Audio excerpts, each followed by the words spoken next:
મહત્વપૂર્ણ સમાચાર રાજ્યમાં ઉચ્ચતર માધ્યમિક શિક્ષકોની ભરતી માટે પરીક્ષા રાજકોટમાં આજે ટેટ એચએસની પરીક્ષા લેવામાં આવશે। ગુજરાત પર 50,060 પરીક્ષાર્થીઓ પરીક્ષા આપશે।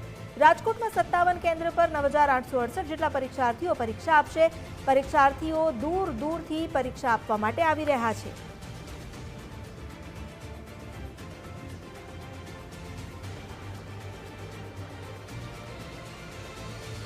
ટેટ એચએસની પરીક્ષા માટે આજે લગભગ 50,000થી વધુ પરીક્ષાર્થીઓ ઉત્સાહભેર પરીક્ષા આપવા માટે આવ્યા છે। અલગ અલગ 57 કેન્દ્ર પર પરીક્ષાનું આયોજન કરવામાં આવ્યું છે।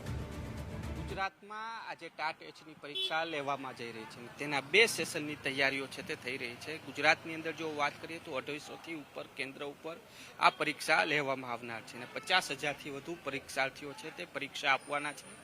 રાજકોટની જો વાત કરવામાં આવે તો રાજકોટમાં 57 કેન્દ્રો ઉપર લગભગ 7,000ની આસપાસ પરીક્ષાર્થીઓ છે તે આ પરીક્ષા આપનાર છે।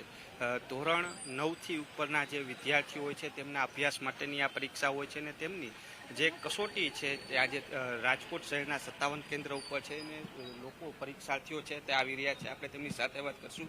ક્યાંથી આવો છો મોટાભાઈ? મોરબીથી। શું કહો છો આજની પરીક્ષાની તૈયારીઓ? તૈયારીઓ બેસ્ટ, સારામાં સારી। 2 સેશનમાં પરીક્ષા લેવાની છે, શું કહેશો? કયા વિષય ઉપર ખાસ ભાર રહેશે? ગુજરાતી ભાષાના વધારે લાગે। બેન, આપ ક્યાંથી આવો છો? રાજુલા। બેન, પરીક્ષાની કેવી તૈયારીઓ? પરીક્ષાની તૈયારી એમ કે અમે જોબ કરતા હોય એટલે થાય થોડી ઘણી તૈયારી, બાકી તો ના થાય કારણ કે જોબ કરવી જરૂરી છે મોંઘવારી પ્રમાણે। શું કહો છો આજે જે વિષયો ઉપર ખાસ તમે કયા વિષય ઉપર ભાર મૂકવાના? મારો મેઇન વિષય ગુજરાતી છે એટલે કન્ટેન્ટ તૈયાર કરીને આવીએ છીએ।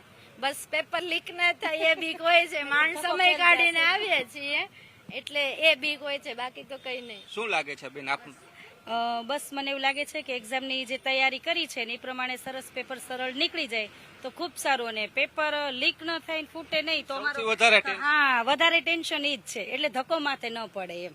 ક્યાં છેકથી છેક આવ્યા હોય, અહીંયા એક દિવસ અગાઉ આવેલા હોય એટલે પછી લઈને જો પેપર લીક થયું હોય તો પછી એમ થાય કે એટલી મહેનત કરી એ પાણીમાં ગઈ છે। સૌથી વધારે પરીક્ષાર્થીઓને અત્યારે ડર એ છે કારણ કે છેલ્લા ઘણા સમયથી પેપર લીકની ચર્ચાઓ ચાલી રહી છે। નીટના પેપરની જે રીતના થયું હતું ને વાપો મચ્યો હતો ને આજે પણ આ દ્રશ્યો જોઈ રહ્યા છો કે પરીક્ષા કેન્દ્ર ઉપર આવ્યા છે, પરીક્ષાનું સ્થળ જોઈ રહ્યા છે, નિરીક્ષણ કરી રહ્યા છે। આ બાજુના હું દ્રશ્યો બતાવીશ કે જે દૂર દૂરથી આવતા હોય છે પરીક્ષાર્થીઓ, તે પરીક્ષાની તૈયારીઓ પણ કરે। બેન, આપ ક્યાંથી આવી રહ્યા છો? સાવરકુંડલાથી। બેન, શું કહો છો, શું તૈયારીઓ ખાસ તો તૈયારી તો બહુ સારી છે, પણ એક જે ડર છે કે નીટની આગળ ગઈ છે કે પેપર જે લીક થયું છે હવે આમાં એવું ન થાય તો સારું। જે રીતના સરકારે હવે કાયદા પણ કડક બનાવ્યા છે તેનાથી શું લાગે હવે કોઈ શક્યતા ખરી આમ? ના, બસ સરકાર સજાગ થઈ ગઈ છે એનાથી તો એવું લાગે છે કે આવું કશું હવે બનશે નહીં। જે રીતના સરકારે જે રીતના કડક નિયમો બનાવ્યા છે તેની લઈને આશા પણ વ્યક્ત કરી છે કે હવે શક્યતાઓ તો ઓછી છે, પરંતુ પેપર લીકનો ડર હજી પણ યથાવત જોવા મળી રહ્યો છે। જો કે પરીક્ષાર્થીઓ પોતાની પરીક્ષા માટેની તમામ તૈયારીઓ કરીને આવ્યા છે। કેમેરા પર્સન અભય ત્રિવેદી સાથે રહીમ લાખાણી, ગુજરાત ફર્સ્ટ, રાજકોટ।